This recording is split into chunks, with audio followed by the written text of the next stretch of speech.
నమస్కారం టీవీ8 న్యూస్ కి స్వాగతం. హెడ్లైన్ చూద్దాం. తెలుగుంటి ఆడపడుచులకు రాఖీ పండుగ శుభాకాంక్షలు. ఎక్స్ వేదికగా శుభాకాంక్షలు అందజేసిన చంద్రబాబు.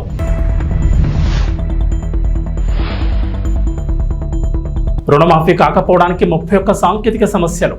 ప్రభుత్వానికి నివేదించిన వ్యవసాయ శాఖ, పరిష్కార మార్గాలు చూపిన అధికారులు.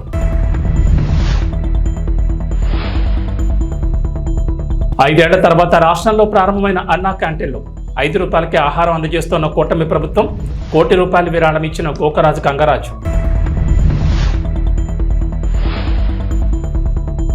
తెలంగాణలో మరో 3 రోజుల పాటు వర్షాలు. జిల్లాలో నేడు పలుచోట్ల భారీ వర్షాలు. దేశవ్యాప్తంగా రక్షాబంధన్ సందడి నెలకొంది. రక్తం పంచుకుపుట్టిన సోదరులు సోదర భావాన్ని పంచుకుంటున్న వారికి రాఖీలు కట్టేందుకు అక్కా చెల్లెమ్మలు సిద్ధమయ్యారు. ఇక సోషల్ మీడియా వేదికగా రక్షాబంధన్ శుభాకాంక్షల వెల్లువ కొనసాగుతోంది. ఏపీ ముఖ్యమంత్రి నారా చంద్రబాబు నాయుడు కూడా రాఖీ శుభాకాంక్షలు తెలిపారు. ప్రియమైన తెలుగింటి ఆడపడుచులకు అనునిత్యం ఆశీస్సులు కురిపించే అక్కా చెల్లెలకు రాఖీ పండుగ శుభాకాంక్షలని ఆయన పేర్కొన్నారు. ఈ మేరకు ఎక్స్ వేదికగా ఆయన స్పందించారు. ప్రియమైన తెలుగింటి ఆడపడుచులకు అనునిత్యం ఆశీస్సులు కురిపించే అక్కా చెల్లెమ్మలకు రాఖీ పండుగ శుభాకాంక్షలు. తెలుగుదేశం పార్టీ ఆది నుంచి ఆడపడుచుల పక్షపాతి. మహిళలకు ఆస్తిలో సమాన హక్కులు కల్పించడమే కాకుండా ప్రభుత్వ పరంగా ఇచ్చే పథకాలను, ఆస్తులను మహిళల పేరుపైనే ఇచ్చే సంస్కరణ తెచ్చింది కూడా తెలుగుదేశమే. మహిళా సాధికారత కోసం డ్వాక్రా సంఘాలు, బాలికా విద్యకు ప్రోత్సాహం, స్థానిక సంస్థల్లో మహిళలకు రిజర్వేషన్ల వంటి విప్లవాత్మక నిర్ణయాలతో మహిళా సంక్షేమం కోసం కృషి చేశాం. ఆడబిడ్డల ఆత్మగౌరవం, భద్రత, అభివృద్ధికి మా ప్రభుత్వం కట్టుబడి ఉందని ప్రకటిస్తూ ఈ రక్షాబంధన సమయంలో మరోసారి శుభాకాంక్షలు తెలుపుతూ మీకు అన్ని వేళలా అన్ని విధాలా అండగా ఉంటారని హామీ ఇస్తున్నారని చంద్రబాబు పేర్కొన్నారు. 2 లక్షల రుణమాఫీ కాలేదా? నో టెన్షన్ అంటున్నారు మంత్రి తుమ్మల. తెలంగాణలో రాజకీయాలు ప్రస్తుతం రైతు రుణమాఫీ చుట్టూనే తిరుగుతున్నాయి. అర్హులందరికీ రుణమాఫీ చేశామని కాంగ్రెస్ చెబుతుంటే రైతు రుణమాఫీ డొల్లా అని ప్రతిపక్షాలు విమర్శిస్తున్నాయి. ఈ నేపథ్యంలో వ్యవసాయ శాఖ మంత్రి తుమ్మల నాగేశ్వరరావు ప్రతిపక్షాలకు స్ట్రాంగ్ కౌంటర్ ఇచ్చారు. గత 4 రోజుల నుంచి రాష్ట్రంలో ప్రతిపక్ష నేతలు అనేక విన్యాసాలు చేస్తూ సోషల్ మీడియా సాక్షిగా రైతాంగాన్ని తమ అసత్య ప్రచారాలతో ఆందోళనకు గురిచేస్తున్నారని ఫైర్ అయ్యారు. కాంగ్రెస్ ప్రభుత్వం మాట కట్టుబడి అమలు చేస్తున్న పథకాలతో ప్రజల్లో పార్టీ పట్ల పెరుగుతున్న నమ్మకం చూసి తమ రాజకీయ మనుగడ కాపాడుకునేందుకు పడుతున్న పాటలు చూసి జాలేస్తుందన్నారు.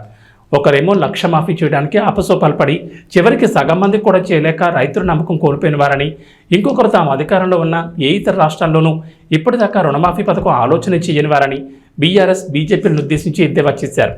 వీళ్ళిద్దరూ కలిసి కాంగ్రెస్ ప్రభుత్వం అధికారంలోకి వచ్చిన మొదటి పంటలోపే 2 లక్షల వరకు రుణమాఫీ చేసి ఇంకా ప్రక్రియ కొనసాగుతుండగానే ఎటూ పాలుపోక కాంగ్రెస్ ప్రభుత్వంపై విషం చిమ్ముతున్నారని మండిపడ్డారు. హైదరాబాద్ మహానగరం అభివృద్ధిలో ఔటర్ రింగ్ రోడ్డుది కీలక పాత్ర.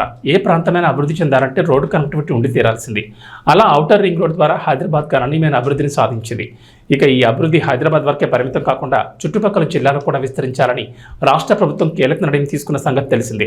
అందులో భాగంగా హైదరాబాద్ చుట్టూ ప్రస్తుతం ఉన్న ఔటర్ రింగ్ రోడ్డుకు సుమారు 40 కిలోమీటర్ల దూరం నుంచి రీజనల్ రింగ్ రోడ్ ప్రాజెక్టు ప్రతిపాదించారు. సగం తెలంగాణను అభివృద్ధి చేసేందుకు సూపర్ గేమ్ చేంజర్గా ఈ ప్రాజెక్టును పట్టాలెక్కిస్తున్నారు.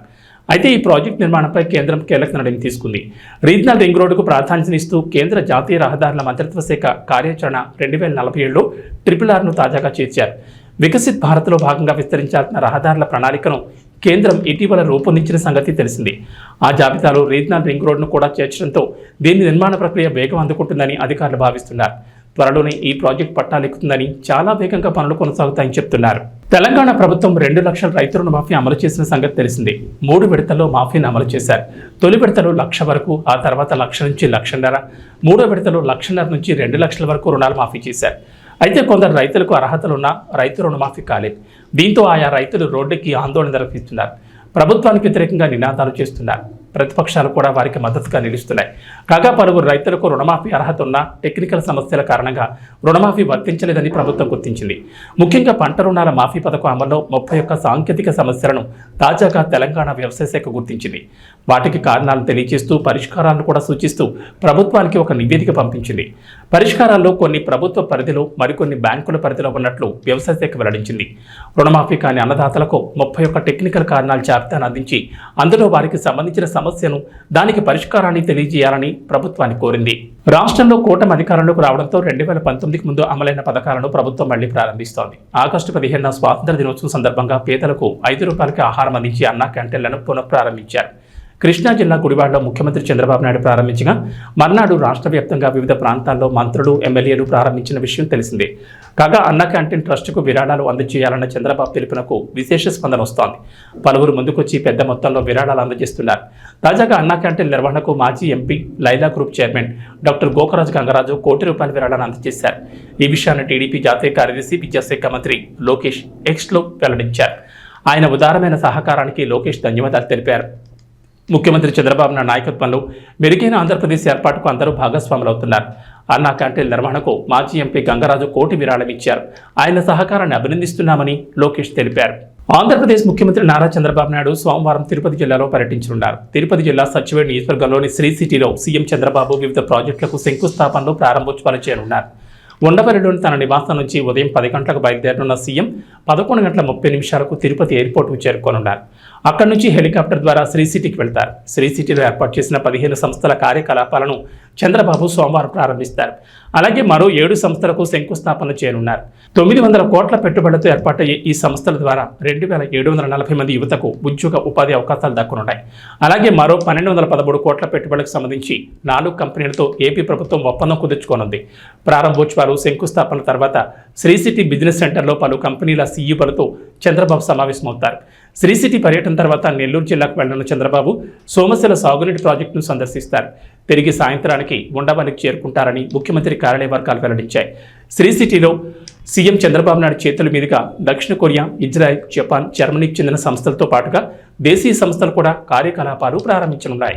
మంత్రాలయంలోని శ్రీ గురు రాఘవేంద్ర స్వామివారి 353వ ఆరాధన మహోత్సవాల సందర్భంగా టీటీడీ తరపున ఈవో శ్యామలరావు దంపతులు ఆదివారం సాయంత్రం శేషవస్త్రం సమర్పించారు. ముందుగా మంత్రాలయం ఆలయం వద్దకు చేరుకున్న ఈవో దంపతులకు శ్రీ రాఘవేంద్ర స్వామి మఠం మేనేజర్లు ఎస్కే శ్రీనివాసరావు, వెంకటేష్ జోషి, మాధవ్ శెట్టి, శ్రీపదాచార్యులు, అర్చకులు సాంప్రదాయబద్ధంగా స్వాగతం పలికారు. అనంతరం శేషవస్త్రాన్ని ఊరేగింపుగా తీసుకుని వెళ్లి ఆలయంలో పీఠాధిపతి శ్రీ సుబుధేంద్ర తీర్థ స్వామివారికి అందించి శ్రీ రాఘవేంద్ర స్వామివారి దర్శనం చేసుకున్నారు. అనంతరం ఆలయ అధికారులు వారికి తీర్థ ప్రసాదాలు అందించారు. పీఠాధిపతి శ్రీ సుబుధేంద్ర తీర్థ స్వామివారు ఈవో దంపతులకు శేషవస్త్రం, శ్రీ రాఘవేంద్ర స్వామి మెమంటో, ఫల మంత్రాక్షతలు ఇచ్చి ఆశీర్వదించారు.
सर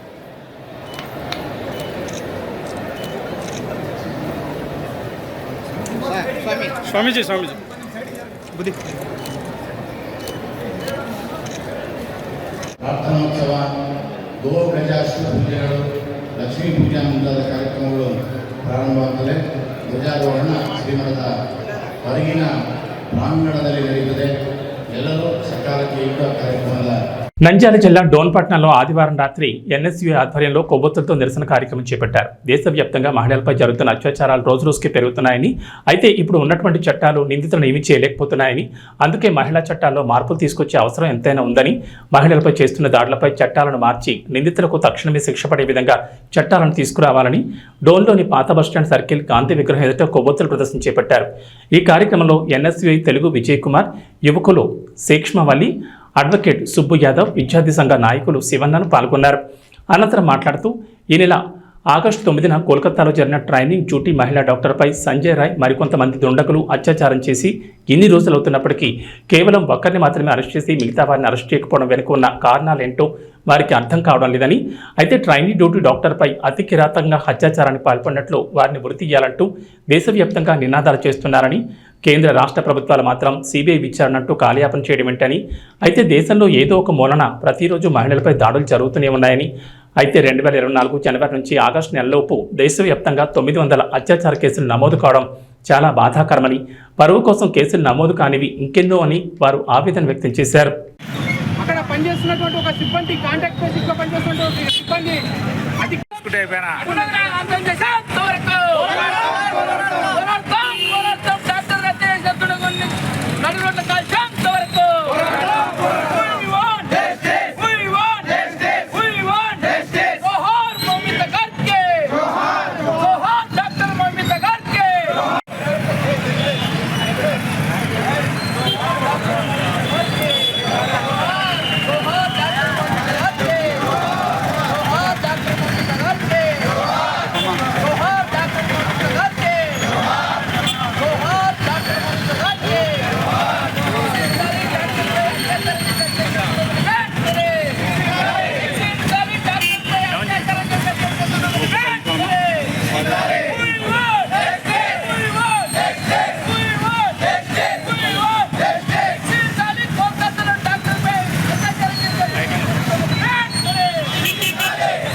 హైదరాబాద్ సుల్తాన్ బజార్ నూతనంగా ఏర్పాటు చేసిన the young men's improvement society భవనాన్ని స్థానిక ఎమ్మెల్యే రాజాసింగ్తో కలిసి కేంద్ర హోంశాఖ సహాయ మంత్రి బండి సంజయ్ ప్రారంభించారు. 150 ఏళ్ల క్రితం ప్రారంభించిన సంస్థ అనేక మంది మహనీయుల మార్గదర్శకంలో కొనసాగడం అభినందనీయమని బండి సంజయ్ అన్నారు. శ్యామ్జీ నేతృత్వంలో ఈ భవనాన్ని ప్రారంభించడం సంతోషంగా ఉందన్నారు.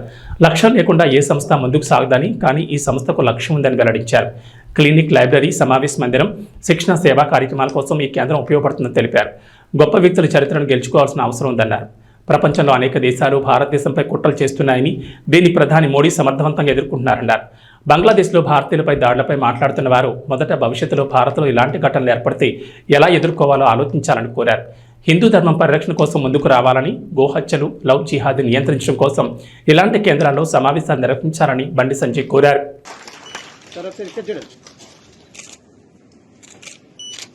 శ్రీ రాజాసింగ్ జీ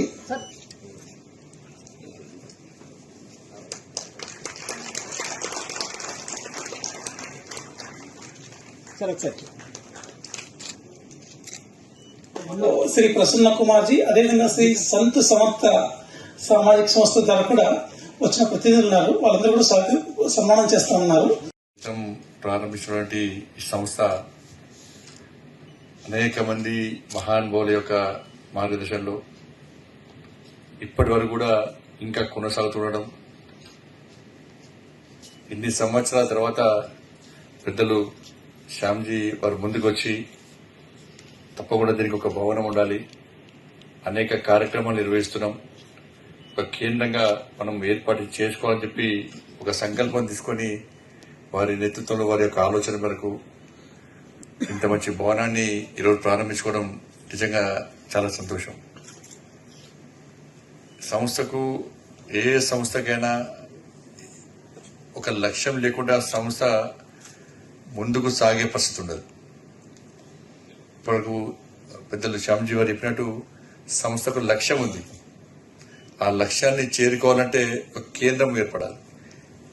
ఇప్పుడు మనకు అనేక సందర్భాల్లో ఇవాళ ఈ బిల్డింగ్, క్లినిక్, లైబ్రరీ, దాంతోపాటు సమావేశం నిర్వహించుకోవడానికి హాలు, దాంతోపాటు సేవా కార్యక్రమాలు, ఉపాధి కోసం శిక్షణ ఇవ్వడము, విద్య, వైద్య, ఉపాధి, శిక్షణ సంబంధించి అనేక బస్తీలు కూడా ప్రజల్లో కూడా ఒక మంచి ఆలోచన కల్పించే విధంగా సేవా కార్యక్రమాలు చేయాలని చెప్పి ఆలోచనతో ఉండడం, దానికి కావాలంటే కేంద్రం కావాలి కాబట్టి ఇంత పెద్ద బిల్డింగ్, ఇది వేరే సంస్థకైతే ఇది పెద్ద కమర్షియల్ కాంప్లెక్స్ కట్టుకోవచ్చు. ఇక్కడ లక్షల రూపాయల రెంట్స్ వస్తాయి.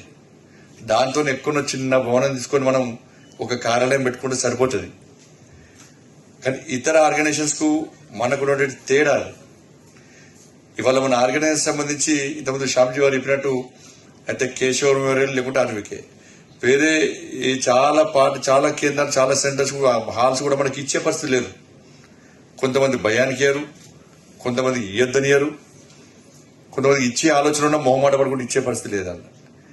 ఇటువంటి పరిస్థితిలో ఒక మంచి ఆలోచనతో ఇంత మంచి భవన నిర్మాణం చేయడం చాలా సంతోషం. దాని పేరు కూడా మనం చూసినాం, రుద్రమ ధన్వంతరి ప్లస్ వీర సావర్కర్. గొప్ప వ్యక్తుల యొక్క చరిత్రను వచ్చిన అందరూ తెలుసుకోవాలి, చరిత్ర తెరమరు కాకుండా ఉండే ఆలోచనతో వాళ్ళని చూస్తారు మనం. కాబట్టి ఇటువంటి పరిస్థితిలో ఇంత మంచి భవనం నిర్మించడం చాలా సంతోషం. ఎందుకంటే దేశంలో ఉన్న పరిస్థితులు మనం తెలుసుకోవాలి, అన్నిటి గురించి చర్చించుకునే అవకాశం, అన్నిటి గురించి ఆలోచించుకునే అవకాశం, ఆచరణలో చూపెట్టే అవకాశం ఉంది. ఇంతమంది చెప్పినట్టు బంగ్లాదేశ్ పరిస్థితి తెలుసు. ఆ రోజు స్వామి వివేకానంద గారు చెప్పినట్టు తల్లి భారత మాతను విశ్వగురు స్థానంలో అత్యున్నత సింహాసనంలో, ప్రపంచంలో అత్యున్నత సింహాసనంలో కూర్చుంటే భారతదేశం యొక్క అస్థిరత్వాన్ని దెబ్బతీసే ప్రయత్నం చేస్తున్నారో మనం చూస్తున్నాం. దాన్ని నిర్వహిస్తున్న దేశం బంగ్లాదేశ్. చాలా మంది అంటూ ఉంటారు, మనం బంగ్లాదేశ్ లో హిందువుల దాడులు జరుగుతున్నాయి, వీళ్ళు మాట్లాడుతున్నారు, వాళ్ళు మాట్లాడతలేరు అని ఆలోచించడమే తప్ప వీళ్ళు మాట్లాడినా వాళ్ళు మాట్లాడకుండా దాంతో ఒరిగేది లేదు. కానీ ఈ విధంగా ఆలోచిస్తున్నా నేనేం చేస్తున్నా, రాబోయే రోజుల్లో ఇటువంటి పరిణామాలు భారతదేశంలో ఉత్పన్నమైతే నా ధర్మాన్ని, నా సమాజాన్ని, నా జాతిని ఏ విధంగా రక్షించుకోగలుగుతామని చెప్పి ఆలోచించేవాడే నిజమైన హిందూ, నిజమైన భారతీయుడు. నిత్య విమర్శలకు అవకాశం ఇవ్వకుండా నేనేం చేయగలుగుతా, రాబోయే రోజుల్లో భారతదేశంలో ఇటువంటి పరిణామాలు ఉత్పన్నమై నేను ఏం చేయగలుగుతా ఒక హిందూగా, ఒక భారతీయుడిగా ఆలోచించే పరిస్థితి రావాల్సిన అవసరం ఉంది. అవి రావాలంటే దాని చర్చ జరగాలి, అటువంటి ఆలోచన కల్పించే విధంగా ఒక కేంద్రం ఉండాలని చెప్తే ఇటువంటి కేంద్రాలే దానికి ఉపయోగపడే పరిస్థితి. ఒకవైపు లవ్ జిహాద్ విషయంలో గాని, గోహత్య విషయంలో గాని, మత మార్పిళ్ల విషయంలో గాని, సమాజాన్ని, హిందూ సమాజాన్ని ఏ విధంగా చీల్చే ప్రయత్నం చేస్తున్నారో, కులాల పేరుతోని, వర్గాల పేరుతోని, వర్ణాల పేరుతోని, సంస్థల పేరుతోని, సంఘాల పేరుతోని ఏ విధంగా చీల్చే ప్రయత్నం చేస్తున్నారో దానికి భిన్నంగా ఈ కేంద్రంగా మనం హిందూ సమాజం యొక్క సమాజంగా ఎదుర్కొంటున్న ఇబ్బందుల విషయంలో గాని, ధర్మానికి వస్తున్న ఆపదల విషయంలో గాని చర్చించడానికి, ఒక మంచి నిర్ణయం తీసుకోవడానికి ఇటువంటి భవనం తప్పకుండా అవసరం. కాబట్టి ఆ లక్ష్యాన్ని ఎంచుకునే ఈరోజు ఈ భవన నిర్మాణం కావడం నిజంగా చాలా సంతోషం. కాబట్టి తప్పకుండా శ్యామ్జీ ఎంత కష్టపడి వారు ఈ భవన నిర్మాణానికి అందరికీ సహకారంతో వారు తెలుసుకుంటే ఒక్కరికి చెప్తే ఒక బిల్డింగ్ కట్టగలుగుతారు ఈ కట్టడానికి. కానీ అందరు భాగస్వామి ఉండాలి. ప్రతి ఒక్కరు కూడా ఈ భవనం నాది అని చెప్పి ఒక ఆలోచన వచ్చే విధంగా అందరి సహకారంతో, అందరి యొక్క ఆలోచనతో, ఒక మంచి ఆలోచనతో ఇలా ఈ భవన నిర్మాణం జరిగింది. కాబట్టి అందరం కూడా ఈ కేంద్రంగా ఈ లక్ష్యం కోసం ఈ భవనాన్ని నిర్మించుకున్నాము. తప్పకుండా ఆ లక్ష్యానికి అనుగుణంగా లక్ష్యాన్ని చేరే విధంగా మనం కష్టపడి పనిచేయాలని చెప్పి మీ అందరికీ విజ్ఞప్తి చేస్తూ ఒక మంచి కార్యక్రమంలో పాల్గొనడం చాలా సంతోషంగా ఉంది. మీ అందరూ కూడా హృదయపూర్వక ధన్యవాదాలు తెలియజేస్తూ ముగిస్తానని. वो आज पूर्ण हुआ है. जब मैं नगर निगम पार्षद था, जब पहली बार हमारे पद्माकर जी दीक्षित जी मुझे यहाँ पर बुलाए थे, उन्होंने बताया था कि किस प्रकार से हमारी संस्था यहाँ पर कार्य कर रही है. तो पहली बार जब मैंने देखा तभी उन्होंने बताया था कि इसको एक बहुत बड़ा एक भवन का एक रूप देने की योजना बन रही है और इसकी कमान श्यामजी भैया जी ने उठा ली है. बहुत सारा संघर्ष हुआ, बहुत सारे लोगों का सहयोग मिला, जिसे हमारे संजय भैया ने जो बताया कि अगर किसी एक को कह दे तो बड़ा भवन बन जाता, लेकिन सभी को जोड़कर इतना बड़ा भवन का जो निर्माण हुआ और इस भवन के माध्यम से कई वर्षों से धार्मिक कार्यक्रम, हॉस्पिटल्स में अगर किसी को कुछ भी अगर ब्लड की आवश्यकता पड़े उस प्रकार के कार्यक्रम और धर्म प्रचार के कार्यक्रम, बहुत ही अच्छे कार्यक्रम इस पवित्र स्थान से होते आ रहे हैं. और इतना सुंदर भवन बना है और भी अच्छे कार्यक्रम इस पवित्र ఇక వాతావరణ విషయానికి వస్తే తెలంగాణలో వర్షాలు వెంటలేదు. గత కొన్ని రోజులుగా రాష్ట్రంలో వర్షాలు కురుస్తూనే ఉన్నాయి. దీంతో రాష్ట్రంలోని వాకులు వంకలు పొంగి పొర్లుతున్నాయి. జలాశయాలు ప్రాజెక్టులు నిండుకుండలా మారాయి. తాజాగా రాష్ట్రానికి మరోసారి రెయిన్ అలర్ట్ జారీ చేసింది హైదరాబాద్ వాతావరణ శాఖ. రాష్ట్రంలో మరో 3 రోజుల పాటు వర్షాలు కురుస్తాయని చెప్పింది. ఉత్తర కర్ణాటకను ఆనుకొని ఉన్న తెలంగాణ ప్రాంతంలో ఆవర్తనం విస్తరించిందని తెలంగాణ వాతావరణ శాఖ అధికారులు తెలిపారు. దీని ప్రభావంతో రాష్ట్రంలోని పలు జిల్లాల్లో ఓ మోస్తరు నుంచి భారీ వర్షాలకు ఛాన్స్ ఉందన్నారు. నేడు భూపాలపల్లి, ములుగు, భద్రాద్రి, మహబూబాబాద్, ఆదిలాబాద్, మంచిర్యాల, సిరిసిల్ల, కరీంనగర్, వరంగల్, హనుమకొండ, జనగాం జిల్లాలో భారీ వర్షాలు కురుస్తాయన్నారు. ఈ మేరకు ఆయా జిల్లాలకు అధికారులు ఎల్లో అలర్ట్ జారీ చేశారు. వికారాబాద్, సంగారెడ్డి, మెదక్, కామారెడ్డి, మహబూబ్ నగర్, సిద్దిపేట, యాదాద్రి, రంగారెడ్డి, హైదరాబాద్, నాగర్ కర్నూలు జిల్లాలో ఓ మోస్తరు వర్షాలకు ఛాన్స్ ఉందని చెప్పారు. భారీ వర్షాలకు తోడుగా గంటకు 30 నుంచి 40 కిలోమీటర్ల వేగంతో బలమైన ఈదురుగాలులు వీచే అవకాశం ఉందన్నారు. ఉరుములు, మెరుపులతో పాటు పిడుగులు పడే అవకాశం ఉందని జాగ్రత్తగా ఉండాలని ప్రజలకు హెచ్చరించారు. పొలం పనులకు వెళ్లేవారు జాగ్రత్తగా ఉండాలని, చెట్ల కింద బహిరంగ ప్రదేశాల్లో ఉండకూడదని వాతావరణ శాఖ అధికారులు చెబుతున్నారు. ఏబీ బులెటిన్ విశేషం. నమస్కారం.